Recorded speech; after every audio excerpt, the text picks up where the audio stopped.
नमस्कार मित्रों, स्वागत है आप सभी का संगम दक्ष एकेडमी के इस ऑनलाइन मंच पर।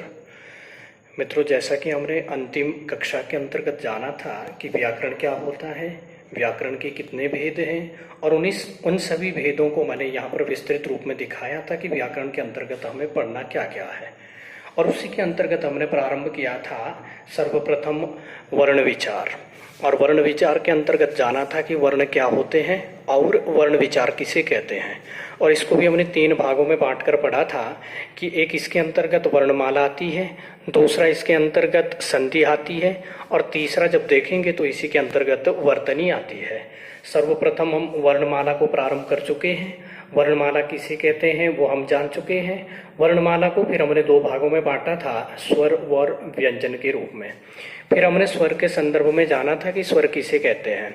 और स्वर जब हमने देखा था कि स्वतंत्र रूप से उच्चारित होने वाली ध्वनियाँ, अर्थात ऐसी ध्वनियाँ जिनका उच्चारण करते समय किसी अन्य ध्वनि का सहारा नहीं लेना पड़ता है, उन्हें जो है ध्यान देना हम स्वर कहते हैं।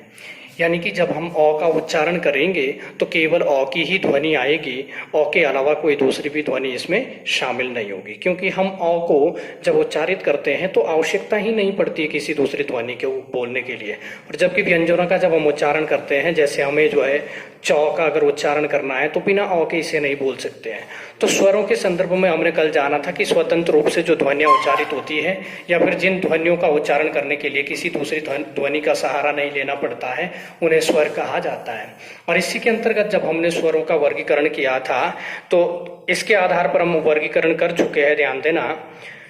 तो सर्वप्रथम हमने कल इसको जो है 2 भागों में बांटकर पढ़ा था। एक तो उच्चारण के आधार पर, एक आपके जो है उत्पत्ति के आधार पर। उच्चारण के आधार पर हम 2 प्रकार के स्वरों को देख चुके हैं। एक आपके ह्रस्व स्वर होते हैं, दूसरे जो कि आपके जो है ध्यान देना दीर्घ स्वर होते हैं। ह्रस्व स्वर वे स्वर होते हैं जिनका उच्चारण करने में अल्प मात्रा में प्राणवायु खर्च होती है, या फिर हम कह सकते हैं कि जिनका उच्चारण जो है बहुत कम समय में होता है। और दीर्घ की अगर बात करेंगे तो ऐसे स्वर जिनका उच्चारण करते समय ह्रस्व की तुलना में 2 गुना समय लगता है या फिर अधिक समय लगता है, उन्हें हम दीर्घ स्वर कहते हैं। जब उत्पत्ति के आधार पर, उत्पत्ति या रचना बनावट के आधार पर हमने स्वरों का वर्गीकरण किया था तो 3 प्रकार के स्वर देखने को मिले थे। एक थे मूल स्वर, एक थे आपके दीर्घ स्वर, एक थे ध्यान देना संयुक्त स्वर। मूल स्वर वे स्वर थे जिनकी उत्पत्ति किसी अन्य स्वर से नहीं हुई है, या फिर अन्य स्वरों का जो निर्माण करते हैं वो मूल स्वर थे। और इसके अलावा जो दीर्घ स्वर थे, जो 2 सजातीय मूल स्वरों से मिलकर बनते हैं, उन्हें हम ध्यान देना दीर्घ स्वर कहते हैं। इन्हीं को सजातीय स्वर भी कहा जाता है, क्योंकि ये 2 जो है ध्यान देना समान जाति के स्वरों से मिलकर बने होते हैं। इसके अलावा जब हम बात करते हैं संयुक्त स्वर की, तो संयुक्त स्वर उन स्वरों को कहा जाता है जो 2 अलग अलग जाति के स्वरों से मिलकर बने होते हैं। इन्हीं को हम विजातीय स्वर भी कहते हैं और संयुक्त स्वर भी कहते हैं। आइए मित्रों, आज दूसरा आधार देखते हैं स्वरों का, और आज देखते हैं कि जीभ के भाग के आधार पर स्वर। जीभ के भाग के आधार पर स्वर या फिर स्वरों का वर्गीकरण। जीभ के भाग के आधार पर स्वर। तो ध्यान देना, जीभ के भाग के आधार पर अगर हम स्वरों की बात करेंगे तो जीभ के भाग के आधार पर हमारे पास 3 प्रकार के स्वर होते हैं। एक जिसे हम कहते हैं अग्रस्वर, अग्रस्वर। दूसरा होता है मध्य स्वर और तीसरा है पश्च स्वर। मित्रों, अगर हम बात करें तो लगभग हम जो है थोड़ा जीभ की आकृति बनाते हैं। ये कंठ वाला हिस्सा है, ये ध्यान देना दांतों के साइड वाला आपका जीभ का हिस्सा है। तो इस जीभ के जब हम देखते हैं तो ये 3 भाग इसके जो है होते हैं। ये जो कंठ वाला हिस्सा होता है, अर्थात जो गले से लगा हुआ हिस्सा है, इसे पश्च हिस्सा कहते हैं। ये बीच वाला जो होता है ये जीभ का मध्य हिस्सा कहलाता है, और जो दांतों की ओर रहता है इसे जो है जीभ का अग्र हिस्सा कहते हैं। इसी के आधार पर स्वरों का वर्गीकरण किया जाता है कि किन स्वरों का उच्चारण करते समय जीभ का कौन सा भाग क्रियाशील रहता है। ऐसे स्वर जिनका उच्चारण करते समय जीभ का दांतों के साइड वाला या फिर जो अग्रभाग होता है क्रियाशील रहता है, उन स्वरों को हम अग्रस्वर कहते हैं। ऐसे स्वर जिनका उच्चारण करते समय जीभ का बीच वाला भाग ऊपर उठता है या फिर हम कहेंगे क्रियाशील रहता है, वो स्वर आपके जो है मध्य स्वर कहलाएंगे। और ऐसे स्वर जिनका उच्चारण करते समय जीभ का जो पश्च हिस्सा होता है अर्थात कंठ से लगा हुआ हिस्सा होता है वो क्रियाशील होता है, उन्हें ध्यान देना पश्च स्वर कहा जाता है। अगर इनमें हम बात करें, सर्वप्रथम छांट लेते हैं कि मध्य स्वर कौन सा है, तो मध्य स्वर की श्रेणी में केवल एक ही स्वर आता है और वो होता है आपका सबसे छोटा स्वर, जिसकी कोई मात्रा भी नहीं होती है, अ स्वर। अ का जब हम उच्चारण करते हैं तो जीभ आपकी मध्य भाग से ऊपर उठती है, यानी कि बीच का जो हिस्सा होता है जीभ का वो क्रियाशील हो जाता है, इसलिए ध्यान देना अ को रखते हैं मध्य स्वर के अंतर्गत। इसके अलावा अगर हम बात करते हैं अग्रस्वर, तो ध्यान देना दोनों प्रकार की जो ई होती है, लघु ई और दीर्घ ई, इसके अलावा हमारे पास जो ए और आई है, ये दोनों के दोनों भी आपके अग्रस्वर है। अर्थात इनका जब हम उच्चारण करते हैं तो इनको बोलते समय जीभ का जो अग्रभाग है, आगे वाला हिस्सा है, ये क्रियाशील रहता है। इसके अलावा अगर हम बात करेंगे, वैसे तो ध्यान देना उच्चारण के आधार पर री को स्वरों के अंतर्गत रखा नहीं जाता है हिंदी पे, परंतु अगर इसका भी हम जिक्र करें तो इसका उच्चारण करते समय भी हमारे जीभ का जो है अग्रभाग क्रियाशील रहता है, तो इसको भी हम यहाँ पर रख सकते हैं। अन्यथा ये उच्चारण के आधार पर ये काउंट नहीं होता है हिंदी स्वरों के अंतर्गत। इसके अलावा अगर हम बात करेंगे पश्च स्वर की, तो ध्यान देना इनके अलावा जो भी स्वर बचे होंगे वो सारे के सारे यहाँ आएंगे। जैसे अगर हम बात करते हैं आ की, अगर हम बात करते हैं लघु ऊ की, छोटा ऊ की, अगर ओ की, और इसके अलावा आऊ की, ये सारे के सारे आपके किस में आएंगे, तो पश्च स्वर के अंतर्गत आएंगे। तो इनको हम यहाँ पर भी ज्यों का त्यों लिखेंगे। तो ध्यान देना ये आपके जो है जीभ के भाग के आधार पर यहाँ पर स्वरों का वर्गीकरण किया गया है कि अग्र स्वर किसे कहेंगे, तो ये 5 आपके अग्र स्वर के अंतर्गत आएंगे, 5 पश्च के अंतर्गत आएंगे। एक जो सबसे छोटा स्वर है वो आपका इन दोनों ग्रुपों के मध्य में रहेगा। तो उम्मीद करता हूँ कि आपका जो है ये समझ में आ गया होगा। अगला प्रकार जानते हैं कि कौन सा प्रकार है। तो अगले प्रकार में हम देखेंगे क्या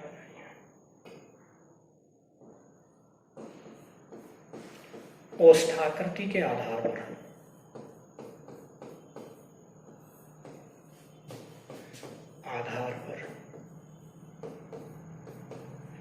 यह है ओष्ठाकृति के आधार पर हमारे स्वर, ठीक है ना।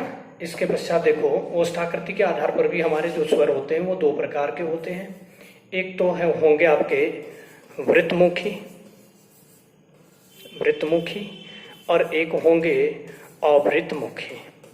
अर्थात कुछ स्वर ऐसे हैं जिनका उच्चारण करते समय हमारे ओष्ठ जो है वो वृत्त की आकृति बनाते हैं, अर्थात गोल गोल हो जाते हैं। और कुछ स्वर ऐसे होंगे जिनका उच्चारण करते समय ओष्ठ आकृति हमारी गोल तरह की नहीं होती है। तो जिन स्वरों का उच्चारण करते समय ओष्ठ आकृति हमारी जो है गोल अवस्था में हो जाती है, उन्हीं को वृत्तमुखी स्वर कहा जाता है। और जिन स्वरों को बोलते समय हमारे ओष्ठ गोल गोल नहीं होते हैं, उन्हें अवृत्तमुखी कहा जाता है। देखिएगा वृत्तमुखी में कौन कौन आएंगे, जैसे देखो जब हम छोटा ऊ हो या फिर बड़ा ऊ, या इनको हम लघु ऊ दीर्घ ऊ कहते हैं, इन दोनों ऊ का जब हम प्रयोग करते हैं तो ओष्ठ हमारे दोनों जो है गोल आकृति में आ जाते हैं। इसके अलावा अगर हम बात करते हैं ओ तथा आऊ की, तो ये दोनों भी ऐसे वर्ण हैं कि इनका जब हम उच्चारण करते हैं ओ आऊ, तो इन दोनों का उच्चारण करते समय भी ओष्ठ आकृति आपकी जो है गोल अवस्था में हो जाती है। तो हमारी हिंदी जो स्वर हैं इसके अंतर्गत 4 स्वर ऐसे हैं जो वृत्तमुखी स्वर कहलाते हैं ओष्ठ आकृति के आधार पर। इसके अलावा हमारे पास जो एक आगत स्वर होता है अंग्रेजी से जो लिया हुआ है, इसे भी ध्यान देना वृत्तमुखी स्वर के अंतर्गत रखा जाता है। तो मूलतः जो हिंदी के हैं वो 4 आपके वृत्तमुखी है। इसके अलावा जो गृहित या आगत या जिसे हम जो मेहमान स्वर भी कहते हैं अंग्रेजी भाषा से लिया हुआ है, इसका भी जब उच्चारण किया जाता है तो इसको उच्चारित करते समय भी ओष्ठों की आकृति गोल हो जाती है। इसके अलावा जो हमारे पास अन्य स्वर है, इनका उच्चारण करते समय हमारी जो ओष्ठ है वो गोल आकृति नहीं बनाते हैं, इसीलिए ध्यान देना इनको अवृत्तमुखी कहा जाता है। इन्हें हम अवृत मुखी का कहते हैं। इसके अलावा जैसे देखो, अगर आप री को भी रखना चाहोगे तो री भी यहाँ पर रहेगा, और इसके अलावा जो ए और आई है ये भी इसी के अंतर्गत आएंगे। तो ये सारे के सारे क्या है, अवृत मुखी है। क्यों? क्योंकि इनका जब हम अ बोल रहे हैं तो ओष्ठ थोड़े दूर दूर जा रहे हैं, आ बोल रहे हैं तो इसमें सबसे ज्यादा ओष्ठ दूर जा रहे हैं, ठीक है ना। ई को जब बोल रहे हैं तो ध्यान देना, ओष्ठ बिल्कुल एकदम पास पास आ रहे हैं, मुख आपका बंद होने की कगार पर हो रहा है। तो इनको बोलते समय ओंठ हमारे जो है गोल आकृति नहीं बनाते, जबकि इन चारों को और इनके अलावा एक ये जो आपका गृहीत स्वर है, इन पांचों को बोलते समय हमारे जो ओष्ठों की आकृति है वो ध्यान देना गोल हो जाती है। इसके अलावा अगर हम बात करेंगे कि अब स्वरों का जो अगला प्रकार होता है वो होता है, ध्यान देना आपका किसके आधार पर, मुखाकृति के आधार पर।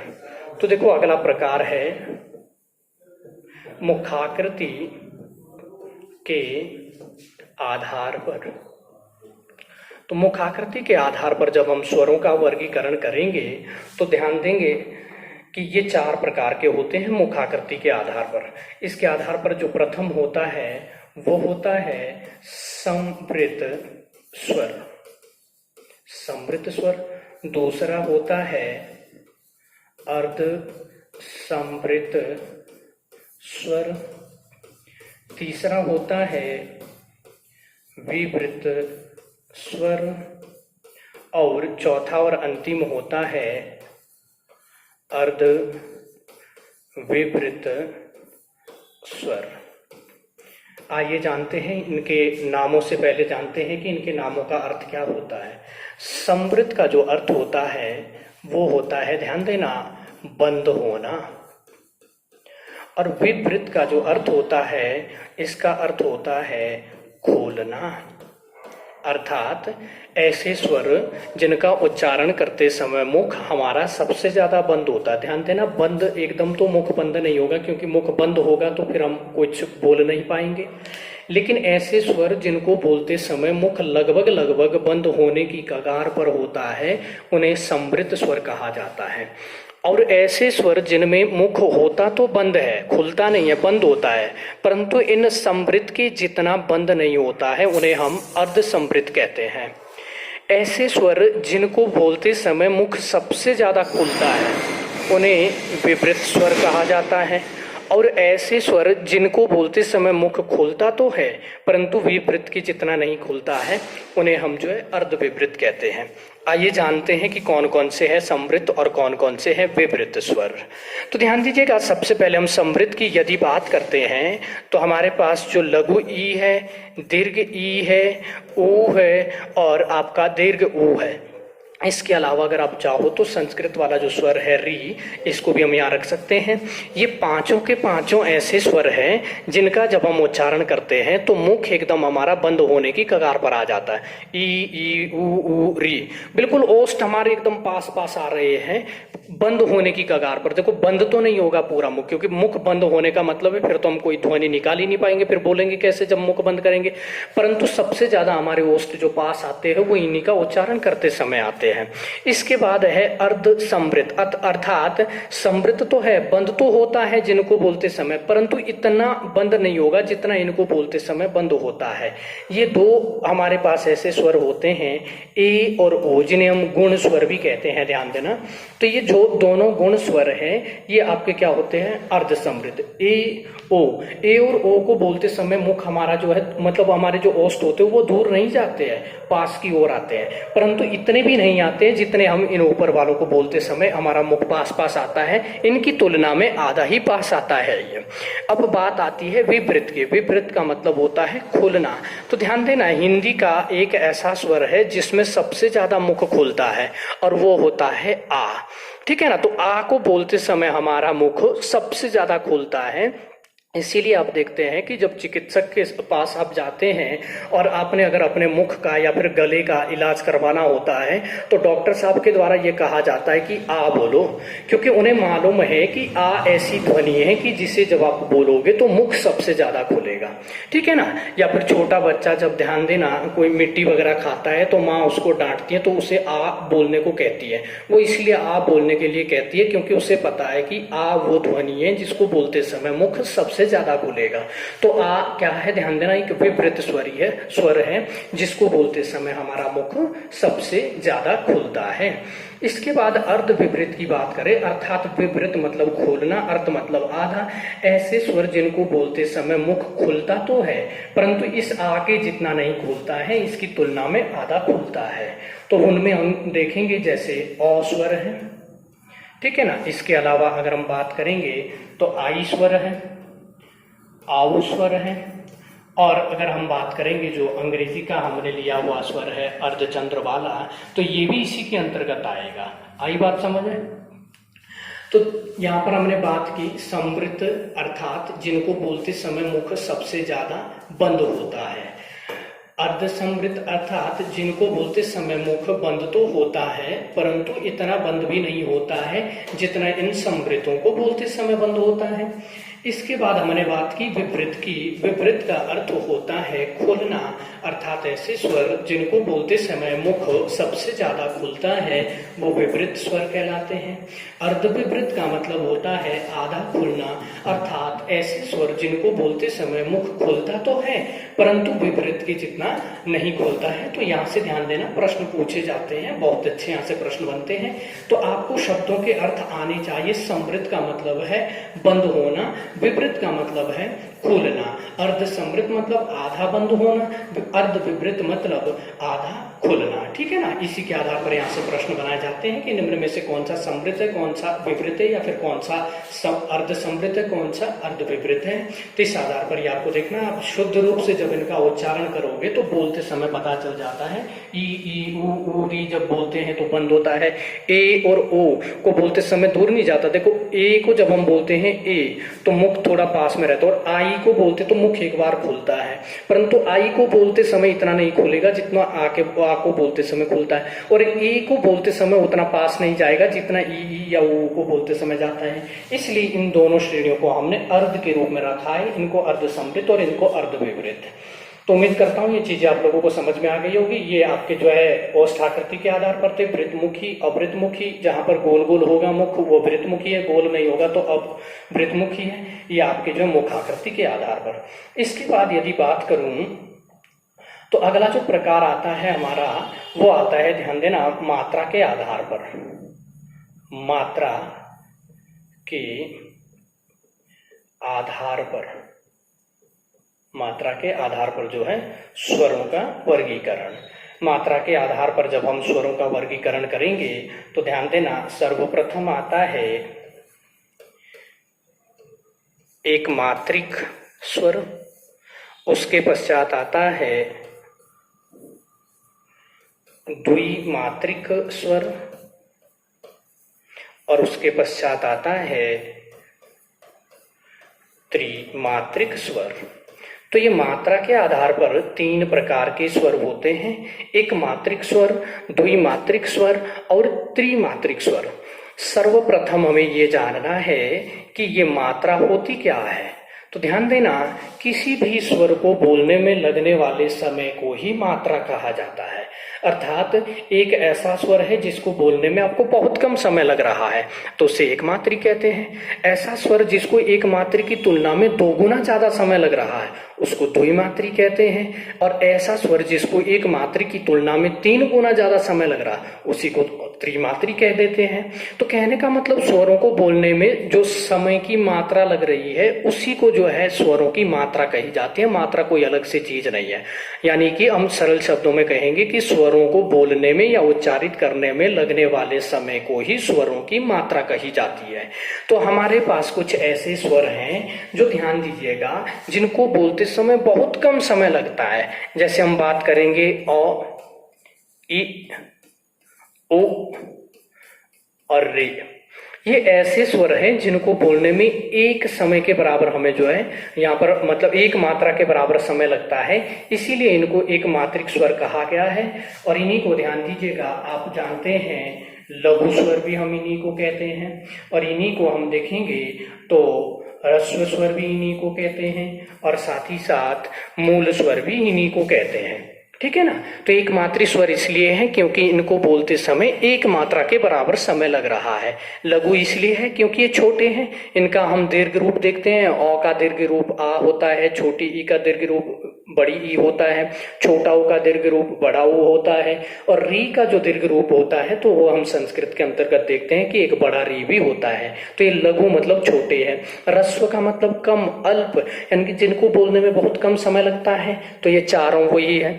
मूल का मतलब यानी कि ऐसे स्वर जिनकी उत्पत्ति किसी और से नहीं हुई और जो अन्य स्वरों की जो है रचना करते हैं उन्हें मूल भी कहा जाता है। तो लघु कहें या ह्रस्व कहें या मूल कहें या फिर एक मात्री कहें तो फिर ये चारों के चारों आएंगे इसमें। द्विमात्री की बात करेंगे तो जिनको बोलने में इनकी तुलना में 2 गुना ज्यादा समय लगे। जैसे अ से 2 गुना समय आ को बोलने में लगता है, इस ई से 2 गुना ज्यादा समय इस ई को बोलने में लगता है, इस ऊ से 2 गुना ज्यादा समय इस ऊ को बोलने में लगता है। इसका जो लघु रूप है, ध्यान देना, वो हिंदी में स्वीकारा नहीं गया है। इसके अलावा अगर हम बात करते हैं जो हमारे पास संयुक्त स्वर होते हैं, इन संयुक्त स्वरों को भी हम इसी के अंतर्गत रखते हैं। ये भी द्विमात्री स्वर होते हैं। आई बात समझ में। ये एक मात्री इसलिए थी क्योंकि इनको बोलने में बहुत कम समय लग रहा है, एक मात्रा के बराबर समय लग रहा है। ये द्विमात्री इसलिए क्योंकि इन सातों को बोलने में ऊपर वाले इन चारों की तुलना में 2 गुना समय लग रहा है, इसलिए ध्यान देना इनको हमने द्विमात्री कहा है। और दूसरी मैं बात बता दूं, इन सातों को ही हम क्या कहते हैं, संधि स्वर भी कहते हैं। संधि स्वर, ये सातों के सातों आपके सातों के साथ जो है संधि स्वर भी कहलाते हैं। और ध्यान देना, जब संधि स्वर की हम बात करते हैं तो संधि स्वरों के आधार पर फिर इनका हम नामकरण भी करते हैं। जैसा कि आप जानते हैं, ये जो तीनों होते हैं, इन तीनों को ही हम दीर्घ स्वर कहते हैं, दीर्घ स्वर। और ये जो दोनों हैं, ये दोनों, इन्हीं को हम गुण स्वर कहते हैं, गुण स्वर। और ये जो दोनों होते हैं, इन्हीं को हम वृद्धि स्वर कहते हैं, वृद्धि स्वर। इसीलिए जब हम ध्यान देना क्या करते हैं, स्वर संधि को पढ़ते हैं तो वहां पर हम देखते हैं कि जब 2 वर्णों के योग से इन तीनों में से कोई भी वर्ण बन रहा होता है तो उसे हम दीर्घ स्वर संधि नाम देते हैं। और जब 2 वर्णों के योग से इन दोनों में से कोई बन रहा होता है तो उसे हम गुण स्वर संधि कहते हैं, क्योंकि गुण स्वर बन रहा है इसीलिए नाम गुण स्वर संधि पड़ा है। और जब 2 वर्णों के योग से हम देखेंगे कि आपका जो आई और आऊ होता है, इनका योग होता है, यानी कि वृद्धि स्वर जहां बनते हैं उसी को वृद्धि स्वर संधि कह देते हैं। तो ध्यान देना, इन सातों के सातों स्वरों को हम क्या कहते हैं, संधि स्वर कहते हैं, क्योंकि ये 2 वर्णों के योग से बने हैं। योग से बने मतलब 2 वर्णों के बीच में जब संधि हुई तब जाके इनका जो है निर्माण हुआ है, वो इसीलिए इनको जो है संधि स्वर कहा जाता है। आइए अब आगे बढ़ते हैं। त्रिमात्री स्वर किसे कहते हैं? ये जो त्रिमात्री है, ध्यान देना, इसी को हम एक दूसरा नाम देते हैं प्लुत स्वर। इसे प्लुत स्वर भी कहते हैं। हालांकि ये हिंदी का स्वर नहीं है, ध्यान देना, यह संस्कृत भाषा का या फिर मूल भाषा का स्वर है। इसमें क्या होता है कि जैसा हम जब ओम का उच्चारण करते हैं तो ध्यान देना, ओ के बाद जो ध्वनि लंबी खींची जाती है, या फिर इसको हम ऐसे इंगित कर सकते हैं कि ओ के बाद जो हम लंबी सी ध्वनि लेते हैं, ओ को जल्दी बोलते हैं, अंत में मौ को भी जल्दी बोलते हैं। ये जो बीच में हम लंबा खींच रहे हैं, ये हिंदी का जो हम 3 बनाते हैं, मतलब जब हम हिंदी का 3 अंक बनाते हैं उसकी आकृति का ये रहता है। तो ओम का जब हम उच्चारण करते हैं तो ध्यान देना, ओ और मौ जल्दी बोला जाता है। बीच में जो हम लंबा खींच रहे हैं इसी को ध्यान देना प्लुत स्वर कहा जाता है। और क्योंकि लगभग इस एक मात्री स्वर की तुलना में यहाँ पर हम जो है 3 गुना ज्यादा समय ले रहे हैं, इसलिए इसको त्रिमात्री स्वर कहा जाता है। संस्कृत के मंत्रों में इसका बहुत ज्यादा प्रयोग किया जाता है। इसके अलावा जब हम किसी को पुकार रहे होते हैं तो उस समय भी ध्यान देना हम इसी स्वर का जो है प्रयोग कर रहे होते हैं। तो मित्रों, यहाँ पर हमने जाना, इससे पहले कल हमने जो है उच्चारण के आधार पर 2 भागों में स्वरों को बांट कर देखा था लास्ट क्लास में, और उसके बाद फिर हमने देखा था कि उत्पत्ति, रचना या बनावट के आधार पर 3 भागों में बांटकर हमने स्वरों को देखा था। आज हमने देखा इससे पहले कि जीभ के भाग के आधार पर फिर हमने 3 भागों में बांटकर स्वरों को देखा, और फिर उसके पश्चात हमने जो है ओष्ठ आकृति के आधार पर यहाँ पर 2 प्रकार के स्वर देखे हैं, वृत्तमुखी, अवृत्तमुखी। गोल मुंह होगा जिनको बोलते समय वो वृत्तमुखी है, जिनको बोलते समय गोल ना हो मुंह वो आपका अवृत्तमुखी है।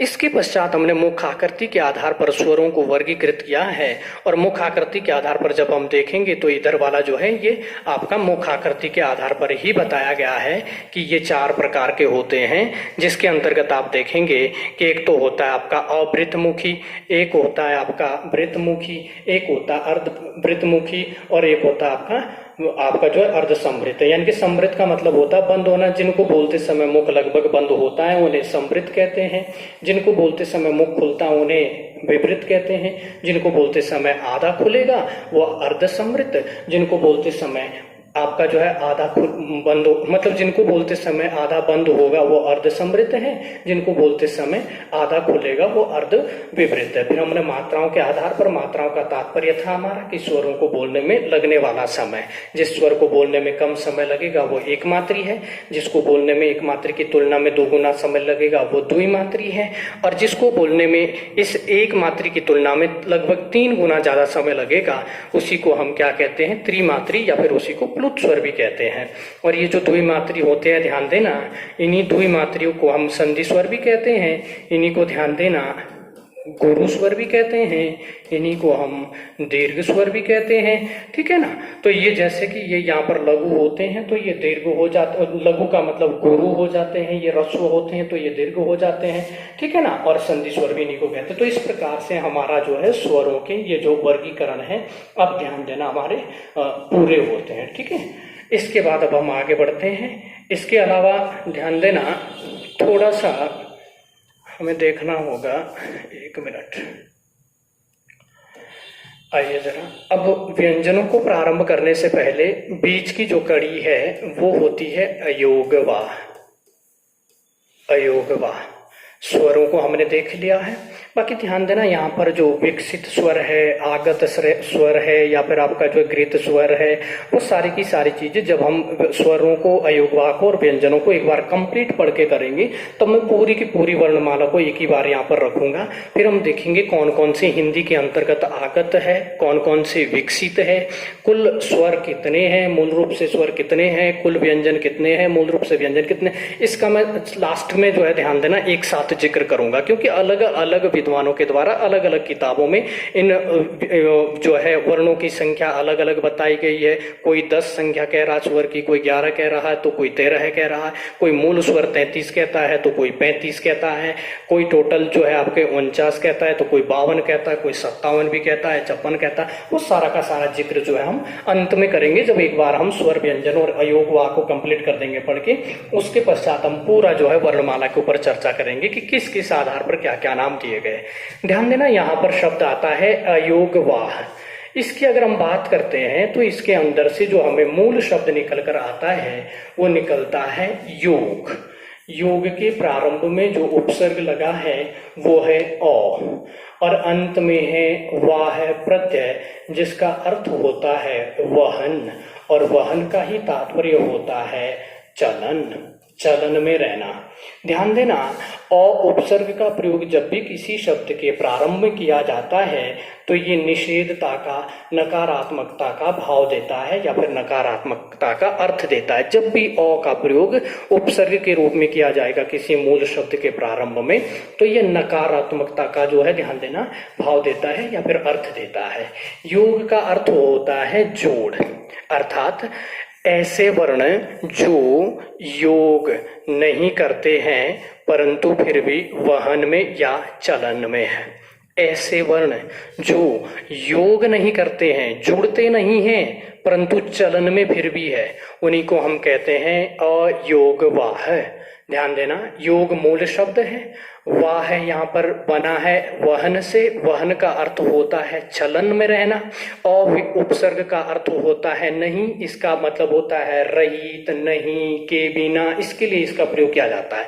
तो हम कहेंगे कि ऐसे वर्ण जो योग नहीं करते हैं, जुड़ते नहीं हैं परंतु फिर भी, देखो जुड़ते नहीं हैं परंतु फिर भी वहन में या चलन में है, उन्हीं को अयोगवाह कहा जाता है। तो ये तो था शब्द की, ध्यान देना। परिभाषा, ठीक है ना, ये शब्द की परिभाषा थी इसकी, इसको हमने तोड़ कर देखा कि इसमें मूल शब्द योग है, वहन है और अ का मतलब नहीं है। ऐसे वर्ण जो कि बिना जो है योग के भी चलन में। अब ये योग क्या कह रहे हैं हम बार बार, तो ध्यान देना, इससे पहले हम स्वर पढ़ चुके हैं। स्वरों की एक विशेषता है कि ये हमेशा व्यंजनों के साथ योग करके चलते हैं। जैसा कि मैंने कहा कि ये क है, इस क के साथ आप कोई सा भी स्वर जोड़ दो तो ध्यान दीजिएगा ये जुड़ जाता है इस व्यंजन के साथ। आप क के साथ ई को जोड़ना चाहते हैं तो ध्यान देना ये जुड़ जाता है इसके साथ। कोई सा भी आप स्वर ले लो, इसके अलावा आप ए को जोड़ना चाहते हैं तो ये जुड़ जाता है। तो स्वरों की ये खासियत रहती है या फिर इनकी ये विशेषता रहती है कि ये व्यंजनों के साथ जुड़ जाते हैं। अब ध्यान देना, जिनका हम जिक्र कर रहे हैं, जो मैंने कहा कि अयोग वा, जो योग नहीं करते हैं परंतु फिर भी जो है आपके चलन में है, तो इनके संदर्भ में अगर हम बात करें तो ये दो ऐसे हमारे पास वर्ण हैं जिनका मैं यहाँ पर जिक्र कर रहा हूँ। एक जिसे हम अनुस्वार कहते हैं, एक ध्यान देना जिसे हम विसर्ग कहते हैं, ठीक है ना। हालांकि इनका अधिकांशतः जो प्रयोग होता है वो ध्यान देना मूल भाषा के अंतर्गत या संस्कृत के अंतर्गत होता है, परंतु कुछ ऐसे जो शब्द होते हैं जो तत्सम के रूप में हमने हिंदी में स्वीकार किए हैं, उनमें इनका हिंदी के अंतर्गत भी प्रयोग किया जाता है। तो ये दोनों ऐसी ध्वनियां हैं या फिर हम कहेंगे दोनों ऐसे वर्ण हैं जो व्यंजनों के साथ जुड़ते नहीं है, इसीलिए तो हम इनको स्वर भी नहीं कहते हैं। अन्यथा ध्यान देना, कई किताबों में कुल स्वरों के अंतर्गत इन दोनों को भी रखा गया है कि ये दोनों भी स्वर की श्रेणी में आते हैं। परंतु मैंने कहा स्वरों की एक विशेषता है, वो हमेशा व्यंजनों के साथ जुड़ते हैं और स्वर हमेशा व्यंजनों के बाद ही लिखे जाते हैं, यानी कि ये पीछे से ही जुड़ते हैं आपके व्यंजनों के साथ। व्यंजन पहले आएगा, स्वर बाद में आएगा, तब जाके ध्यान देना इनका जो है योग होता है। परंतु इनकी अगर हम बात करें कि अगर मैं यहाँ पर लिख रहा हूं क और इसके बाद मैंने लिखा ये अनुस्वार, ये होता है, ध्यान देना, मूल रूप से जो अनुस्वार का जो आप मात्रा को हो या बिंदु का हो, तो जैसे अगर मुझे इस क के साथ इस अनुस्वार को जोड़ना है तो मेरे पास ध्यान देना व्याकरण के नियम के अनुसार कोई भी तरीका नहीं है कि मैं इसके साथ इसे जोड़ दूं। अगर इसके साथ मुझे जोड़ना है तो पहले मुझे क्या करना पड़ेगा, यहाँ पर अ रखना पड़ेगा, अ के साथ सबसे पहले इसका योग होगा, तब ये बनेगा अंग, और जब इस क के साथ ये अ जुड़ेगा, अ के ऊपर जो बिंदु आपका अनुस्वार लगा हुआ है, तब जाके हम इसे कंग लिख सकते हैं। तो प्रत्यक्ष रूप से आपका जो अनुस्वार हो या फिर आपका विसर्ग हो, ये कभी भी व्यंजनों के साथ नहीं जुड़ते हैं। फिर कुछ लोग कहते हैं कि जी हमने देखा है कि लिखा हुआ रहता है दुख, तो जो दुख लिखा होता है तो लोग मानते हैं कि तो के बाद यहाँ पर तो विसर्ग लगा हुआ है, आप कह रहे हैं कि नहीं लगता है, व्यंजनों के बाद दो तो एक व्यंजन है उसके बाद विसर्ग लगा है। तो ध्यान देना, अगर हम बात करेंगे तो ये तो के साथ जो है बिल्कुल भी इस विसर्ग का प्रयोग नहीं हुआ है। अगर हम ध्यान से इसको देखें तो दो को अगर मूल रूप में हम व्यंजन के रूप में देखेंगे तो इसके नीचे जो ऊ लगा है ये तुरंत आपका स्वतंत्र रूप में आ जाएगा, क्योंकि व्यंजनों में जैसे ही आप हलंत लगाओगे तो तुरंत आपका जो स्वर होगा वो स्वतंत्र रूप में अपने आ जाएगा, और इस ऊ के बाद ही ये विसर्ग लगा हुआ है, तब जाके ये ख आया है। यानी कि मेरा कहने का मतलब यह है कि जो दो था आपका, इस दो से जैसे ही ऊ अलग करेंगे, इसको हलंत के रूप में रखेंगे, तो जो ये विसर्ग था ये स्वर के पीछे है, ना कि व्यंजन के पीछे। तो इस बात का आपने हमेशा ध्यान देना कि ये दोनों अयोग वाह इसीलिए कहलाते हैं कि ये व्यंजनों के साथ योग नहीं करते हैं और फिर भी चलन में है, ध्यान देना। और जबकि हमारे जो स्वर होते हैं ये सारे के सारे स्वर आपके व्यंजनों के साथ जुड़ जाते हैं। जैसा कि मैंने यहाँ पर अभी तक आप लोगों को बताया था कि क के साथ अ मिलाओ, आ मिलाओ, ई ऊ, कोई से भी स्वर को आप मिला दो, हर स्वर आपका जो है मिल जाता है इनके साथ, परंतु ये दोनों नहीं मिलते हैं। इनकी अगर हम बात करेंगे नामकरण की तो इसे ध्यान ये इसे कहा जाता है अनुस्वार, ठीक है ना। तो ये हमारा अनुस्वार कहलाता है, और ये जो इधर आपको दिख रहा है, इसी को हम क्या कहते हैं, विसर्ग कहा जाता है इसे, ठीक है ना। तो ये जो अंक की बिंदु जिसे हम अंगा कहते हैं, अंगा का उच्चारण होता है इसका, और इसका ध्यान देना आह का उच्चारण होता है। तो ये दोनों के नामकरण भी आपको याद रखने हैं, क्योंकि यहाँ से सीधा प्रश्न दिया जाता है। कभी कभी प्रश्न आपको देगा कि निम्न में से कौन सा अनुस्वार जो है ध्वनि कहलाती है, या फिर निम्न में से कौन सा विसर्ग कहलाता है। तो ये दोनों को याद रखना है, ठीक है ना। तो ये चीजें ध्यान देना इनके संदर्भ में। बाकी ये स्वर और व्यंजन के मध्य की कड़ी कही जाती है। ये कड़ी इसलिए कही जाती है क्योंकि ये स्वर के बाद प्रयोग किए जाते हैं और व्यंजनों से पहले प्रयोग किए जाते हैं, इसलिए मध्य की कड़ी है। और ना तो इनको पूर्ण रूप से स्वर माना जाता है, ना ही पूर्ण रूप से इनको व्यंजन माना जाता है। क्योंकि ध्यान देना, अगर हम बात करेंगे, स्वर इनको इसलिए नहीं माना जाता क्योंकि स्वरों की विशेषता होती है स्वतंत्र रूप से उच्चारित होना। ये पहली बात तो है कि स्वतंत्र रूप से उच्चारित नहीं हो रहे, क्योंकि अंग जब बोल रहे हैं तो अ और ग दो ध्वनियां यहाँ पर सुनाई दे रही है, आह जब बोल रहे हैं तो अ और ह दो ध्वनियां यहाँ पर सुनाई दे रही है, इसलिए स्वतंत्र रूप से तो उच्चारण है ही। दूसरी बात यह है कि स्वरों की विशेषता है कि वो व्यंजनों में जुड़ जाते हैं, और ध्यान देना इन दोनों की ये विशेषता है कि ये व्यंजनों में नहीं जुड़ते हैं, तो स्वर तो ये हुए नहीं। फिर हम सोचे कि फिर व्यंजनों की कैटेगरी में रखे, इनको व्यंजन रखे। तो ध्यान देना, अगर इनकी हम बात करेंगे तो जो अनुस्वार होता है ये बिंदु के रूप में रहता है, विसर्ग भी ये बिंदु के रूप में रहता है। तो कहीं ना कहीं हम ये मान कर देखें अगर इसको, कि ये अनुस्वार ऐसा लगता है कि ये इसकी एक मात्रा है और ये विसर्ग की अपनी मात्रा है बिंदु के रूप में। लेकिन जो व्यंजन होते हैं उन व्यंजनों के तो ऐसे चिन्ह होते ही नहीं है कभी भी। व्यंजन तो बस अपने मूल रूप में जो है आपके जो है हलंत के रूप में लिखा जाता है, ना तो व्यंजनों के अपने कोई बिंदु होते हैं, ना उनकी कोई मात्राएं होती है। इसलिए इनको हम ना तो स्वरों की श्रेणी में रख सकते हैं, ना व्यंजनों की श्रेणी में रख सकते हैं। इसलिए ध्यान देना, इनको अयोग वाक् कहा गया है। और उम्मीद करता हूं कि आप लोगों को समझ में आ गया है। अब हम चलते हैं आगे, ठीक है ना। तो इससे पहले हमने जान लिया कि अयोग वाक् किसे कहते हैं, ठीक है ना। इसके पश्चात अब हमारा जो वर्णमाला का तीसरा रूप आता है, या फिर हम कहेंगे मूल रूप से स्वर और व्यंजन ही होते हैं। तीसरा जो रूप अयोग वाक् होता था वो हमने कवर कर लिया है। इसके पश्चात मित्रों ध्यान देना, अब हम व्यंजनों को पढ़ने जा रहे हैं। जानेंगे कि व्यंजन किसे कहते हैं और व्यंजनों का जो वर्गीकरण किया जाता है वो किस किस आधार पर किया जाता है।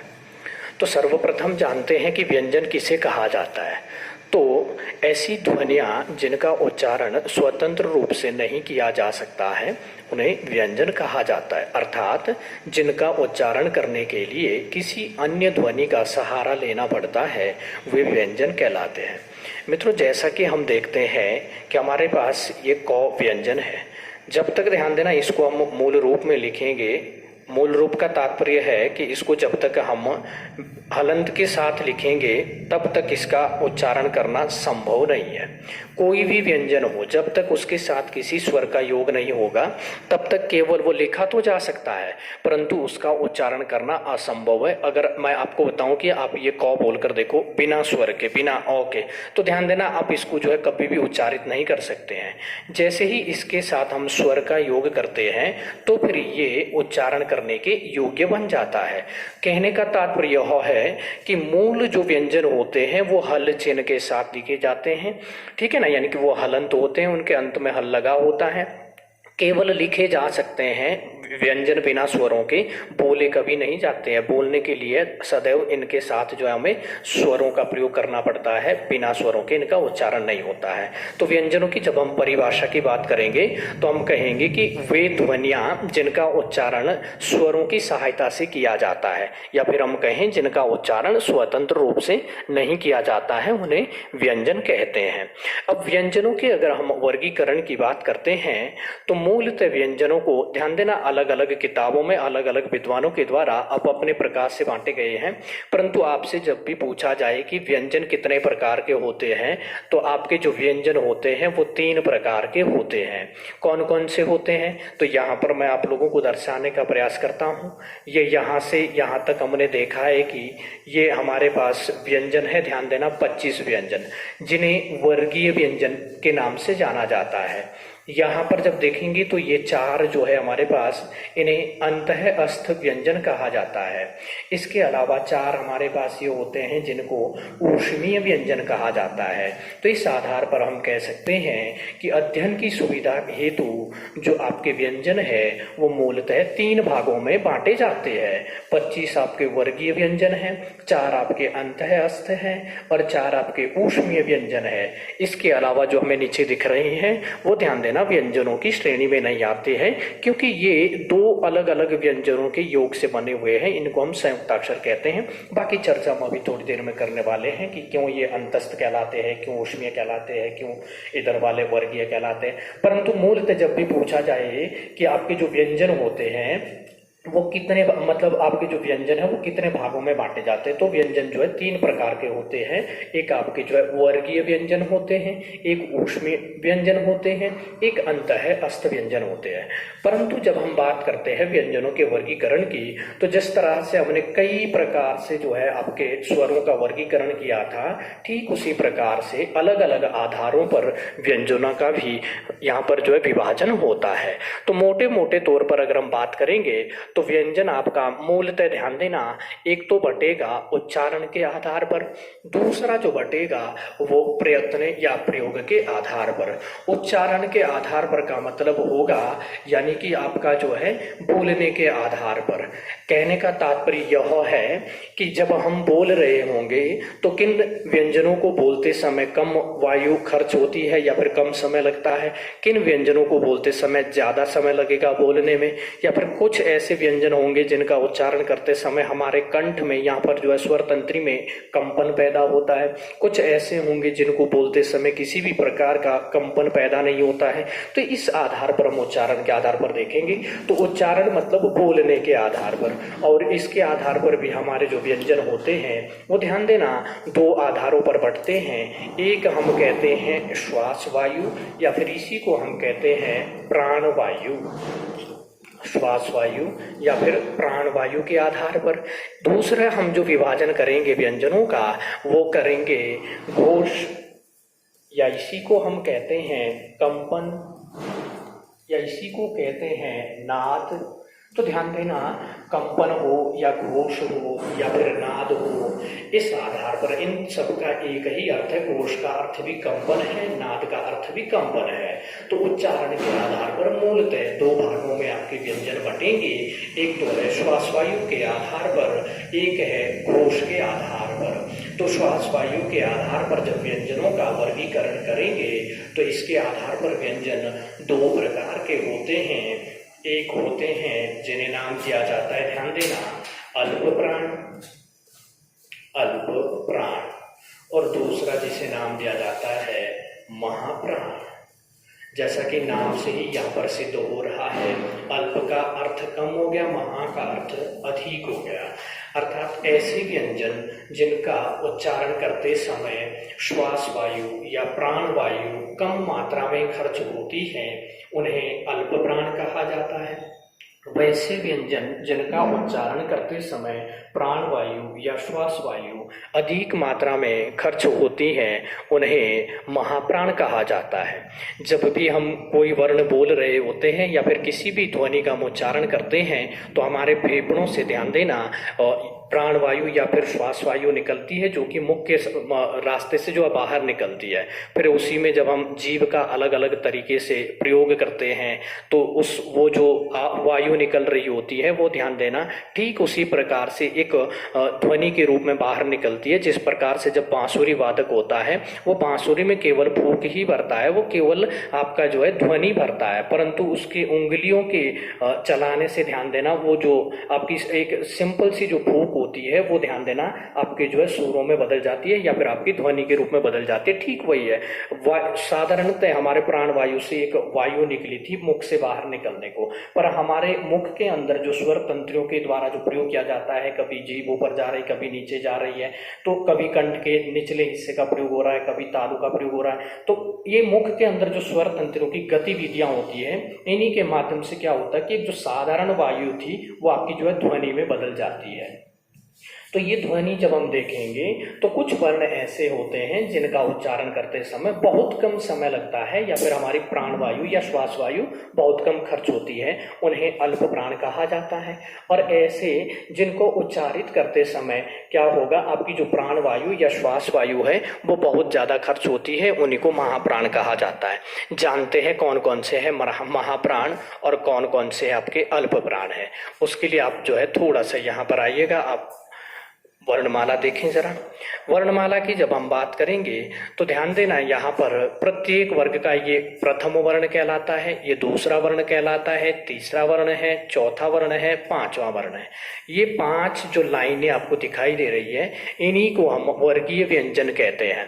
वर्गीय इसलिए कहते हैं क्योंकि ये वर्गों में, ये क वर्ग है, इसमें 5 वर्ण है, फिर च वर्ग है, इसमें भी 5 वर्ण है, ट वर्ग है, इसमें भी 5 वर्ण है, त वर्ग में 5 वर्ण है, प वर्ग में 5 वर्ण है। तो ये कचट तपो नाम के 5 वर्ग होते हैं और प्रत्येक वर्ग में 5 वर्ण होते हैं। इस प्रकार से कुल हम देखेंगे तो ये 25 वर्ण होते हैं। तो ये वाली जो लाइन है इन्हें हम जो है प्रथम वर्ण कहते हैं, यानी कि ये कचट तपो आपके प्रथम वर्ण के रूप में जाने जाएंगे। प्रत्येक वर्ग का प्रथम वर्ण है, ये प्रत्येक वर्ग के दूसरे वर्ण है, ये प्रत्येक वर्ग के तीसरे वर्ण है, ये प्रत्येक वर्ग के चौथे और ये प्रत्येक वर्ग के 5वें वर्ण है। तो हम इनके नंबरों के आधार पर ही देखेंगे कि प्रत्येक वर्ग का जो प्रथम, तीसरा और 5वां जो वर्ण होता है उसे अल्प प्राण कहा जाता है। यानी कि ये वाली जो लाइन है और ये वाली जो लाइन है और ये वाली जो लाइन है, ये सारे के सारे आपके क्या कहलाएंगे, अल्प प्राण। क्यों? क्योंकि देखो क का उच्चारण करने के लिए क कम समय, ख अधिक समय, ग कम समय, घ अधिक समय, फिर ग कम समय। सेम स्थिति हर लाइन में होगी। च कम समय, छ अधिक समय, ज कम समय, झ अधिक समय और फिर आपका यो कम समय। यानी कि कहने का मतलब ये है, इन 5 वर्गों में जो प्रथम लाइन के होंगे उनको बोलने में कम समय लगता है, और जो दूसरी लाइन वाले होंगे इनको बोलने में अधिक समय लगता है। फिर जो तीसरी लाइन होगी इनको बोलने में कम समय लगेगा, और फिर जो चौथे नंबर के होंगे इनको बोलने में अधिक समय लगता है, और फिर जो 5वें नंबर के होंगे इनको बोलने में फिर कम समय लगता है। तो इस आधार पर हम देखेंगे, ध्यान देना कि हमारे पास जो प्रथम, तृतीय और पंचम जो नंबर के क्या होंगे, वर्ण होंगे, इन्हें अल्प प्राण की श्रेणी में रखा जाता है। इसके अलावा अगर हम बात करेंगे तो हमारे जो 11 के 11 स्वर है, स्वर होते हैं, ध्यान देना 11 जो मानक रूप में हिंदी में, ये 11 के 11 स्वर भी आपके अल्प प्राण के अंतर्गत आते हैं। कोई भी स्वर आपका महाप्राण में नहीं आता है। इसके अलावा अगर बात की जाए, जो हमारे पास अंत है अस्त जो वर्ण होते य र ल व, ये भी चारों के चारों य र ल और व, ये चारों भी किसके अंतर्गत आएंगे, तो ये भी अल्प प्राण के अंतर्गत आते हैं। तो हमने जाना कि प्रत्येक वर्ग का आपका जो है प्रथम, तृतीय और पंचम जो वर्ण होते हैं इन्हें किसकी श्रेणी में रखा जाता है, तो अल्प प्राण में। क्यों रखते हैं? क्योंकि इनका उच्चारण करते समय जो प्राण वायु है या श्वास वायु है वो बहुत कम मात्रा में खर्च होती है, इसी कारण हमने इनको किस श्रेणी में रखा, अल्प प्राण में। समस्त स्वर आपके अल्प प्राण में, और अंत है अस्त जो आपके व्यंजन है चारों य र ल व, ये भी आपके जो है अल्प प्राण की श्रेणी में आते हैं। अब जानते हैं कि महाप्राण में कौन आएगा। तो महाप्राण के अंतर्गत वे ध्वनियां आएगी जिनका उच्चारण करते समय क्या होगा, इन अल्प प्राणों की तुलना में अधिक समय लगेगा। तो जब हम बात करेंगे महाप्राणों की तो ध्यान देना, महाप्राण में प्रत्येक वर्ग का जो दूसरा और चौथा वर्ण होगा वो महाप्राण के अंतर्गत आएगा। क्योंकि पहली जो लाइन थी ये अल्प प्राण की है, तो दूसरी लाइन किसकी होगी, महाप्राण की।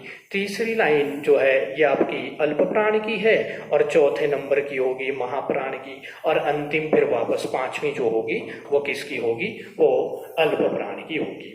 तो पहली लाइन वालों को बोलने में कम समय लगता है, दूसरे वालों को बोलने में अधिक समय लगता है, तीसरे वाले को बोलने में कम समय, चौथे वाले को बोलने में अधिक समय और 5वें वाले को बोलने में कम समय। तो इस आधार पर हम इनको अल्प प्राण और महाप्राण की श्रेणी में बांटते हैं।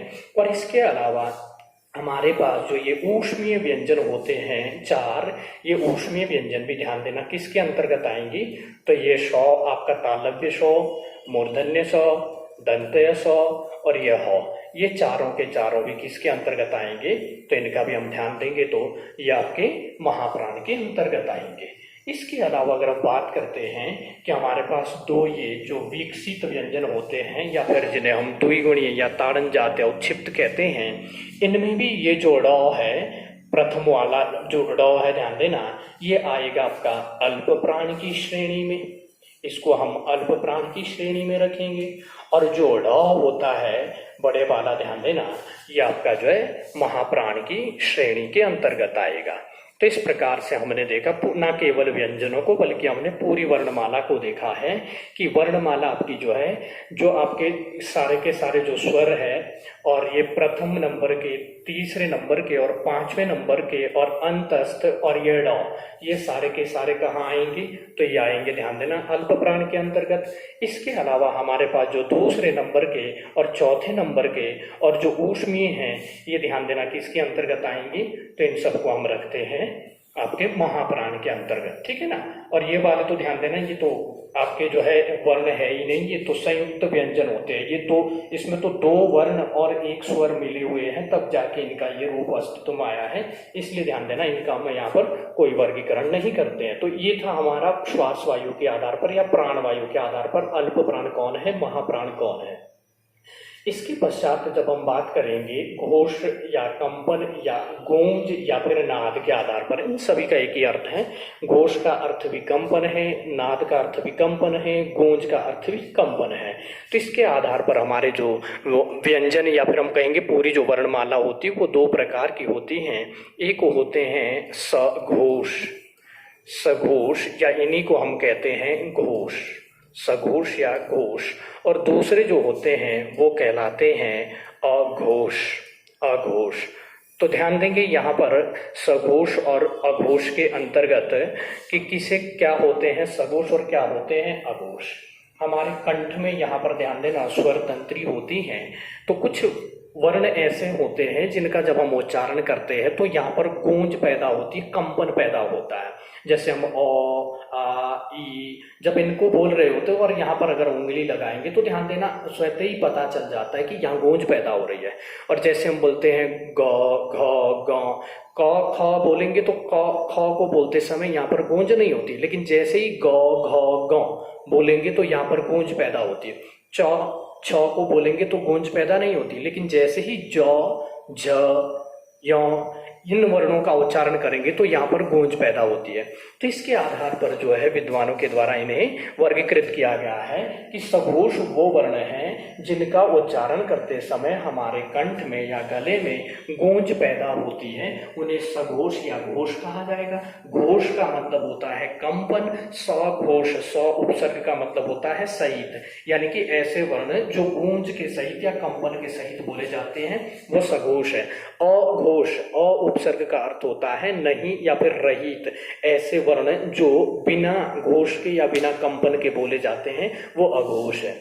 मित्रों यहाँ पर हम ध्यान देंगे कि प्रत्येक वर्ग का तीसरा, चौथा और पांचवा जो वर्ण होता है इन्हें सघोष कहा जाता है, क्योंकि क और ख का जब उच्चारण करते हैं क ख तो कंठ का जो ऊपर वाला हिस्सा होता है केवल उसी में आपस में स्पर्श होता है, नीचे स्वर तंत्र में किसी भी प्रकार की गूंज पैदा नहीं होती है। आप लोग प्रयास करके भी देख सकते हैं कि क ख को जब बोलते हैं तो हल्के में बोल दिया जाता है, लेकिन जैसे ही ग घ ङ में जाते हैं तो पूरे कंठ में यहाँ पर कंपन पैदा होती है। सेम स्थिति च छ को जब बोलते हैं तो किसी भी प्रकार की गूंज पैदा नहीं होती, लेकिन जैसे ही ज झ य बोलते हैं तो गूंज पैदा होती है। सेम स्थिति यहाँ, या अर्थात हम कह सकते हैं कि जो पहला और दूसरा वर्ण होता है प्रत्येक वर्ग का, ये सघोष नहीं होते हैं, इनका उच्चारण करते समय किसी भी प्रकार की गूंज पैदा नहीं होती है। लेकिन जो तीसरा, चौथा और पांचवें नंबर के जो वर्ण होते हैं इनका उच्चारण करते समय हमारे कंठ में गूंज पैदा होती है। इसलिए प्रत्येक वर्ग के तीसरे, चौथे और पांचवें वर्ण को हम क्या कहते हैं, तो ध्यान देना इनको हम सघोष कहते हैं। तो तीसरा, चौथा और पांचवा किसकी श्रेणी में आएगा, तो ये सारे के सारे आपके जो है ध्यान देना किसकी श्रेणी में आएंगे, तो ये आएंगे आपके सघोष की श्रेणी में, ठीक है ना। इसके बाद देखते हैं हम आगे बढ़ते हैं फिर कि और कौन कौन आएंगे इस वर्णमाला में से? तो ध्यान देना, सारे के सारे आपके जो स्वर होते हैं ये 11 के 11 स्वर भी आपके इसी श्रेणी के अंतर्गत आते हैं, सघोष की ही श्रेणी के अंतर्गत, सघोष की श्रेणी में आते हैं। क्योंकि स्वरों का जब हम उच्चारण करते हैं तो हमारे कंठ में, स्वर तंत्रियों में गूंज पैदा होती है। इसके अलावा अगर बात की जाए तो ये जो आपके अंत है, अस्त है, या चार आपके य, र, ल और व, ये भी ध्यान देना किसकी श्रेणी में आते हैं? तो य, र, ल, व, क्योंकि इनको तो हम अर्ध स्वर भी कहते हैं। तो स्वरों में अगर घोष पैदा हो रहा है तो जाहिर सी बात है कि इनको बोलते समय भी आपका कंठ में जो है या फिर स्वर तंत्री में कंपन पैदा हो रही होगी। तो ये भी ध्यान दीजिएगा किसकी श्रेणी में आएंगे? तो इसी की श्रेणी में आएंगे, सघोष की श्रेणी में। और यहाँ पर याद रखने की जो बात है मित्रों, वो ये बात है कि ये जो आपके ऊष्मीय हैं, इनमें से जो एक आपका हकार होता है ये भी सघोष के अंतर्गत आता है। और एग्जामिनर आपका इसी को टारगेट करता है, क्योंकि हम ज्यादातर कुछ किताबों में हम देखते हैं कि वहां पर अंतस्थ को तो सघोष में रखा है, ऊष्मीय सारे के सारे जो आपके अघोष में रखे गए हैं। परंतु आपको ध्यान देना है कि इन चार ऊष्मीय में से ह एक ऐसा वर्ण है या ऐसा व्यंजन है जो ध्यान दीजिएगा सघोष की श्रेणी में आता है। तो इसको आपने जरूर ध्यान रखना है। इसके अलावा अगर बात की जाती है कि ये जो हमारे पास द्विगुणीय व्यंजन है या हिंदी के जो विकसित व्यंजन है, तो क्योंकि ये ध्यान देना तीसरा और जो चौथा है उन्हीं का द्विगुणीय रूप है, इसलिए ये दोनों भी आपके किस में आएंगे? तो ये भी आपके सघोष के अंतर्गत आएंगे। इस बात का भी आपने ध्यान देना है। इसके अलावा हमने जो अभी थोड़ी देर पहले पढ़े थे अयोग, वाह, अंग और अहा, तो इनमें ध्यान देना जो आपका अनुस्वार होता है ये भी सघोष के अंतर्गत आता है। तो पूरी वर्णमाला में से हमने जाना कि सारे के सारे स्वर आपके सघोष है। प्रत्येक वर्ग का तीसरा, चौथा और पांचवा वर्ण आपका सघोष है। चारों के चारों अंत है, अस्त सघोष है। एक ऊष्मीय हो सघोष है। ड जो कि विकसित व्यंजन है हिंदी के अंतर्गत, ये भी आपके सघोष है। और एक जो अनुस्वार है हमारा, जिन्हें हम अयोग, वाह की श्रेणी में रखते हैं, ये भी क्या है? सघोष है। आइए जानते हैं अघोष कौन से होते हैं। तो अघोष अर्थात जिनका उच्चारण करते समय कंठ में या स्वर तंत्री में किसी भी प्रकार की गूंज या कंपन पैदा ना हो, वो अघोष है। तो मित्रों यहाँ से ऊपर से तो हमारे पास केवल दो ही वर्ण बचे हैं, यानी कि आपका जो प्रथम और द्वितीय होगा वो किसकी श्रेणी में आएगा?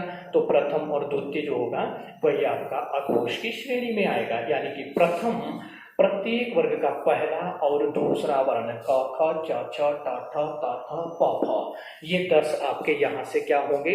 अघोष की श्रेणी में आएंगे। इसके अलावा अगर हम बात करते हैं तो ये तीनों प्रकार के जो शकार है, ध्यान देना, जिसमें तालव्य श है, मूर्धन्य श है, दंतेय श है, ये भी आपके अघोष के अंतर्गत आते हैं। और इसके अलावा जो हमारे पास विसर्ग है, ध्यान देना, एक विसर्ग है जिसे हम इस रूप में दर्शाते हैं, तो ये विसर्ग भी आपका किस में आएगा? ये भी अघोष के अंतर्गत आता है। तो इस प्रकार से हमने पूरी की पूरी जो वर्णमाला है हिंदी की, इसे ध्यान देना यहाँ पर स्थापित कर दिया है। तो एक बार थोड़ा सा मैं फिर से बता दूं कि उच्चारण के आधार पर हमने मूलतः दो भागों में बांटे थे। एक श्वास वायु या प्राण वायु के आधार पर, यानी कि हमारी प्राण वायु कितनी खर्च हो रही है किस वर्ण को बोलते समय, इस आधार पर। पहला था अल्प प्राण, कम मात्रा में जहां पर जो है प्राण वायु खर्च होती है उसे अल्प प्राण कहते हैं। प्रत्येक वर्ग का पहला, तीसरा, पांचवा वर्ण, 11 के 11 आपके जो स्वर है, चारों आपके जो अंतःस्थ है, ये किसके अंतर्गत आते हैं? तो आपके जो है अल्प प्राण, क्योंकि इनको बोलने में बहुत कम समय लगता है। महाप्राण में कौन आएंगे? जिनको बोलने में अल्प प्राण की तुलना में अधिक समय लगता है, जैसे कि प्रत्येक वर्ग का आपका दूसरा और चौथा वर्ण। और इसके अलावा जो ऊष्मीय वर्ण होते हैं वो भी किसके अंतर्गत आएंगे? वो ध्यान देना आपके महाप्राण के अंतर्गत आएंगे। इसके अलावा हमने घोष, गूंज या फिर नाद या कंपन के आधार पर इनको बांटा है कि कुछ ऐसे वर्ण होंगे जिनका उच्चारण करते समय कंठ में गूंज पैदा होगी, और कुछ ऐसे होंगे जिनमें किसी प्रकार की गूंज पैदा नहीं होंगे। गूंज पैदा होगी तो वो घोष या सघोष कहलाएगा, और किसी प्रकार की गूंज पैदा नहीं होती है तो वो अघोष कहलाएगा। तो प्रत्येक प्रत्येक वर्ग का जो तीसरा, चौथा, पांचवा वर्ण, 11 के 11 स्वर और चारों अंत है अस्थ, एक जो ऊष्मीय ह है, ये किसकी श्रेणी में आएंगे? ये आपके सघोष की श्रेणी में आएंगे। इसके अलावा जो प्रत्येक वर्ग का पहला और दूसरा वर्ण है और आपके जो तीन आपके जो ऊष्मीय, ध्यान देना, तीनों प्रकार के जो सकार होते हैं ये भी इसी के अंतर्गत आते हैं। इसके अलावा जो अनुस्वार और विसर्ग है, इनमें अनुस्वार को ध्यान दीजिएगा हम सघोष की श्रेणी में रखते हैं और विसर्ग को किस में रखते हैं? तो विसर्ग आपका ध्यान देना आपका जो है अघोष की श्रेणी में आता है। इसके अलावा जो व्यंजनों का वर्गीकरण किया जाता है वो प्रयत्न के आधार पर किया जाता है, ध्यान देना, प्रयोग के आधार पर। और प्रयत्न के आधार पर ये ध्यान देना, ये सारे के सारे आपको यहाँ पर जो है भेद बताए गए कि कौन कौन से भेद हैं। आइए जानते हैं जरा प्रयत्न के आधार पर कौन कौन से वर्ण किस श्रेणी में जाते हैं, इस पर हम थोड़ा सा चर्चा कर लेते हैं। आइए मित्रों, इसके आधार पर जो प्रथम जो इसका प्रकार है वह है स्पर्श या फिर स्पर्शीय व्यंजन। इस बात का आप लोग ध्यान देना कि जो आपके क से लेकर म तक के वर्ण हैं, क से लेकर म तक के जो वर्ण हैं जिन्हें वर्गीय व्यंजन कहा जाता है। वर्गीय क्यों? क्योंकि ये वर्गों में 5 का वर्ग, 5 का वर्ग, 5 5 के वर्ग में है, इसलिए इन 25 वर्णों को हम क्या कहते हैं? वर्गीय व्यंजन कहते हैं। तो ध्यान देना, जो स्पर्शी होते हैं वो वर्गीय, मतलब हम कह सकते हैं कि क से लेकर म तक के जो व्यंजन हैं वो आपके स्पर्शी व्यंजन कहलाते हैं। इसका तात्पर्य यह है कि जिन व्यंजनों का उच्चारण करते समय जो श्वास वायु है वो मुख के किसी न किसी हिस्से को स्पर्श करके, छू कर, टच कर बाहर निकलती है, उन्हीं को स्पर्शी व्यंजन कहा जाता है। अगर हम बात करते हैं मूल भाषा की या फिर हम संस्कृत भाषा की बात करते हैं तो संस्कृत वर्णमाला के अंतर्गत क से लेकर म तक के पूरे 25 के 25 आपके जो है वर्गीय व्यंजन, स्पर्शी व्यंजन कहे जाते हैं। परंतु हिंदी की अगर हम बात करते हैं तो हिंदी वर्णमाला में ये जो च वर्ग होता है इसके लिए ध्यान देना एक अलग शब्द का प्रयोग किया जाता है और वह होता है आपका, ध्यान देना, स्पर्श संघर्षी। यानी कि ये स्पर्शी भी है और ये संघर्षी भी। इनको बोलते समय जो है संघर्ष भी करना पड़ता है। ध्यान देना, थोड़ा मैं यहाँ से प्रारंभ कर दूं, पहले एक बार इन सबको लिख दूं, फिर जो जहां पर भी कुछ अतिरिक्त चीजें बतानी होगी वो मैं बताऊंगा। तो प्रथम हमारे पास क्या था? वो है स्पर्श व्यंजन। स्पर्श जिनका उच्चारण करते समय श्वास वायु आपके मुख के किसी न किसी हिस्से को टच करके या स्पर्श करके, छू करके बाहर निकलती है, वो स्पर्श व्यंजन है। क से म तक के फिलहाल नहीं, यहाँ देखो, फिर करते हैं जिक्र इन पर। दूसरा आता है संघर्षी, जिनको बोलने के लिए बहुत ज्यादा संघर्ष करना पड़ता है। और ध्यान देना, वो संघर्षी आपके ये ऊष्मीय व्यंजन ही कहलाते हैं। इनको इनमें जो ये तो आपके संयुक्त अक्षर है, ध्यान देना, ये व्यंजनों की श्रेणी में नहीं आते हैं। ये जो आपके ऊष्मीय व्यंजन है 4, इन्हीं को हम संघर्षी कहते हैं क्योंकि इनका उच्चारण करने के लिए हमें संघर्ष बहुत करना पड़ता है। श, श, स, ह, इनका जब उच्चारण करते हैं तो जो वायु होती है, ध्यान देना, वो भी गर्म होकर जो है मुख से बाहर निकलती है, इसीलिए तो इनको ऊष्मीय भी कहते हैं। इनको बोलते समय ऊष्मा जैसी पैदा हो जाती है मुख के अंतर्गत। तो सबसे ज्यादा अगर हम बात करेंगे तो वर्णमाला के अंतर्गत इन्हीं को बोलने में हमें संघर्ष करना पड़ता है। तो इसीलिए जो आपका तालव्य श हो या फिर मूर्धन्य श हो या फिर आपका दंतेय श हो या फिर ध्यान देना ह हो, इनका जब हम उच्चारण करते हैं तो इनका उच्चारण करते समय संघर्ष अधिक करना पड़ता है, इसीलिए ये संघर्षी व्यंजन कहलाते हैं। ठीक है ना? यहाँ पर ध्यान देना, थोड़ा सा आप ध्यान देंगे कि इन दोनों का जो है थोड़ा यहाँ पर स्थान में परिवर्तन हो रखा है। ये श आपका पहले आएगा और ये वाला बाद में आएगा। ठीक है, तो इसको देख लेना आप लोग, थोड़ा ये टाइपिंग में जो है मिस्टेक हो रखी है, तो इसको जो है अन्यथा ना ले आप लोग। तो संघर्षी व्यंजन आपके जो है ऊष्मीय व्यंजन जो होते हैं उन्हीं को संघर्षी कहा जाता है क्योंकि इनका उच्चारण करते समय संघर्ष बहुत ज्यादा करना पड़ता है। अब आता है स्पर्श संघर्षी, यानी कि स्पर्शी भी हो संघर्षी भी हो। कहने का तात्पर्य जिनमें थोड़ा बहुत संघर्ष भी करना पड़ रहा परंतु वो उनको बोलते समय मुख के किसी न किसी हिस्से को जो है वायु आपकी स्पर्श भी कर रही है, छू भी रही है। तो जो च वर्ग है इसको हिंदी व्याकरण के अंतर्गत हम जो है स्पर्शी संघर्ष के अंतर्गत रखते हैं। मूल भाषा की अगर बात की जाए व्यंजन, मतलब आपकी संस्कृत भाषा की, तो उसमें स्पर्शी व्यंजन नहीं है। उसमें ध्यान देना ये आपका स्पर्शी व्यंजन है और क से म तक के सारे क्या है, ये पूरे के पूरे जो 25 वर्ण है इनको स्पर्शी कहा गया है। परंतु हिंदी की जब हम बात करेंगे, मूलतः जो हिंदी भाषा की बात करते हैं तो हिंदी में ध्यान दीजिएगा, केवल आपके पास 20 ही वर्गीय स्पर्शी व्यंजन होते हैं। बाकी के जो ये 4 वर्ग के 5 होते हैं, इन्हें स्पर्श संघर्षी के अंतर्गत रखा जाता है। अभी पीछे जो कनिष्ठ सहायक वाला पेपर हुआ था, ध्यान देना, यूके SSSC के द्वारा उत्तराखंड में करवाया गया था, उसमें यहाँ से प्रश्न पूछा गया था कि निम्न में से कौन से स्पर्श संघर्षी व्यंजन है, और उसमें जो ऑप्शन दिया हुआ था वो 4 वर्ग वाले वर्ण दिए गए थे। ठीक है ना, तो इसकी पूरी संभावना है दोबारा पूछे जाने की भी। इसके अलावा अगर हम देखेंगे द्विगुणीय, देखो इन द्विगुणीय को ही दूसरा जो नाम दिया जाता है वो उच्छिप्त व्यंजन भी कहते हैं इन्हीं को, ताड़न जात भी कहते हैं इन्हीं को। ठीक है ना, और दूसरा अगर मैं बात करूं तो विकसित व्यंजन भी कहते हैं इन्हीं को, विकसित व्यंजन। ये ऐसे व्यंजन है जो मूल भाषा अर्थात संस्कृत के अंतर्गत नहीं थे, इनका जो विकास है वो हिंदी भाषा के अंतर्गत हुआ है।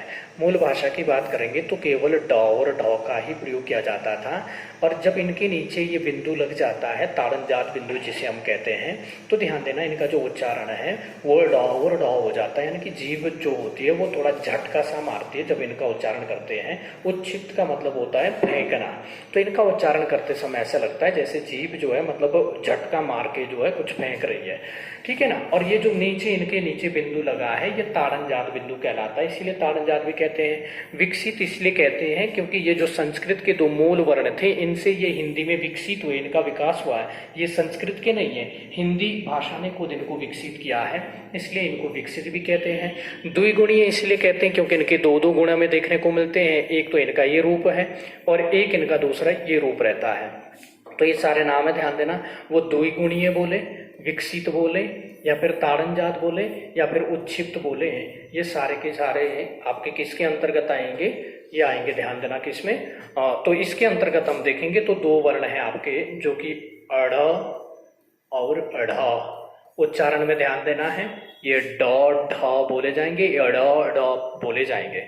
जैसे अगर हमें लिखना है लड़का, तो ध्यान देना यहाँ पर ड का उच्चारण नहीं होता है, यहाँ ड का उच्चारण होता है लड़का। और यदि हमें लिखना होता है जैसे ढोलक, ढोलक, तो यहाँ पर ध्यान देना ढ का उच्चारण हुआ ना कि ड का। इन दोनों की एक खासियत है कि ये कभी भी किसी भी शब्द के प्रारंभ में नहीं आते हैं, या फिर हम कह सकते हैं कि इनसे किसी भी शब्द की जो है मतलब शुरुआत नहीं होती है, ये शब्द के या तो बीच में आते हैं या फिर अंत में आते हैं। तो जैसे मैंने यहाँ पर लिखा लड़का, या फिर हम लिखें लड़की, तो इन शब्दों में क्या होता है, बीच में ये आपके जो है ताड़न जात वाले आते हैं। और जब हम बात करते हैं कि इसकी जो ड और ढ होते हैं ये शब्दों के प्रारंभ में आते हैं, तो इस बात का आपने ध्यान देना है। ठीक है ना, तो ड और ढ को ही हम किस श्रेणी में रखते हैं, तो इन्हीं को ताड़न जात भी कहते हैं, इन्हीं को ध्यान देना विकसित भी कहते हैं, उच्छिप्त, ये सारे इसके अंतर्गत है। इसके बाद आती है लुंठित की। लुंठित या इसी को दूसरा नाम दिया जाता है वो है प्रकंपित, प्रकंपित भी कहते हैं इसी को, प्रकंपित। कंपित का अर्थ है कंपन करने से, और प्रकंपित का मतलब है बार बार कंपन करना। ऐसा वर्ण जिसका उच्चारण करते समय हमारी जीभ जो है बार बार कंपन करती है, इसी को ध्यान देना लुंठित या फिर प्रकंपित व्यंजन कहते हैं। जैसे र है, तो र का जब उच्चारण करते हैं तो मूर्धा के थोड़ा ऊपर वाले हिस्से में ये बार बार आपका क्या करती है, घर्षण करते रहती है, तो इसीलिए इसको प्रकंपित या फिर लुंठित व्यंजन कहा जाता है। इसके बाद आपका पार्श्विक आता है जो कि शब्द बना है पार्श्व से, और पार्श्व का अर्थ होता है बगल में। ऐसा व्यंजन जिसका उच्चारण करते समय जीभ आपकी आगे से खड़ी हो जाती है, जो प्राण वायु हमारे फेफड़ों से आ रही थी उसको रोक देती है, फिर जो प्राण वायु होती है ध्यान देना वो जीभ के जो है अगल बगल से यानी कि बगल वाले हिस्से से बाहर निकलती है, तो इसी को पार्श्विक व्यंजन कहा जाता है। वो होता है ल, क्योंकि जब हम ल का उच्चारण करते हैं तो ल को बोलते समय ही जीभ हमारी जो ऊपर वाले दांत होते हैं इनके मसूड़ों को टच कर देती है और वहां पर आगे खड़ी हो जाती है, प्राण वायु को बाहर नहीं निकलने देती है। इसलिए जो प्राण वायु होती है वो साइड से यानी बगल से बाहर निकलती है। तो पार्श्व का मतलब बगल है, यानी कि जिसका उच्चारण करते समय बगल से वायु बाहर निकलती है। इसके अलावा संघर्षहीन या ईशत व्यंजन या फिर इन्हीं को हम कहते हैं, ध्यान देना, अर्धस्वर भी कहते हैं, अर्धस्वर, अर्धस्वर। संघर्षहीन जिनको बोलने के लिए संघर्ष ही ना करना पड़े, लगभग स्वरों के जैसे ही बोले जाएं बिना स्वर संघर्ष के। ईशत का मतलब होता है कम, जिनको बोलने में बहुत कम समय लगता है, वो ध्यान देना। इसके अलावा अर्ध स्वर जो आधे स्वर है, अगर हम मूल भाषा की बात करते हैं संस्कृत की, तो संस्कृत के अंतर्गत अर्ध स्वरों की संख्या 4 है, य, र, ल, व। परंतु जब हम हिंदी की बात करते हैं तो हिंदी में ये 2 ही आपके जो है अर्ध स्वर के अंतर्गत आते हैं। तो हम हिंदी व्याकरण पढ़ रहे हैं, इसलिए ध्यान देंगे कि य और व जो होते हैं इन्हीं को हम अर्ध स्वर की श्रेणी में रखते हैं। अन्यथा मूल भाषा में तो ये चारों के चारों क्या कहलाते हैं, आपके जो है अर्ध स्वर कहलाते हैं।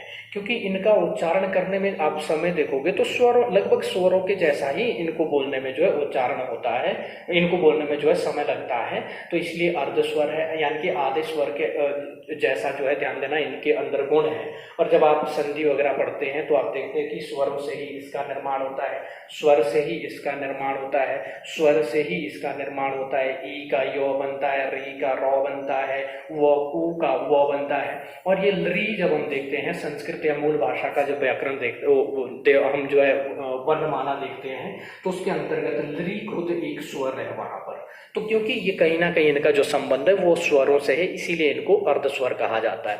इसके अलावा अगर हम बात करेंगे तो नासिक्य व्यंजन या नासिक्य वर्ण, तो नासिक्य ध्यान देना प्रत्येक वर्ग का जो 5वां वर्ण होता है उन्हें नासिक्य कहा जाता है। अर्थात ऐसे वर्ण जिनका उच्चारण नाक की सहायता से किया जाता है। इनको जब भी हम बोलते हैं तो नाक के उस रास्ते से ध्यान देना वायु आपकी जो है बाहर निकलती है। अगर हम नाक को बंद करेंगे तो नाक को बंद करने के बाद हम इनका उच्चारण ही नहीं कर सकते हैं। तो नाक की सहायता से इनका उच्चारण होता है, इसीलिए इनको जो है हम क्या कहते हैं, तो इनको हम कहते हैं नासिक्य। ये जो पंचमाक्षर होते हैं, पंचमाक्षर, इनको हम नासिक्य कहते हैं। इसके अलावा जो आपका अनुस्वार होता है ये भी किसके अंतर्गत आता है, ये भी नासिक्य के अंतर्गत आता है। अगला जो हमारे पास प्रकार है वो है गृहीत। गृहीत भी कहते हैं इन्हीं को ध्यान देंगे हम, तो आगत भी कहते हैं इन्हीं को। ये ऐसे वर्ण हैं जो दूसरी भाषाओं से हिंदी में लिए गए हैं, यानी कि हम कह सकते हैं विदेशी भाषाओं से हिंदी में लिए हैं। जैसे आप देखते हैं यहाँ पर ख, ज और फ, ठीक है ना।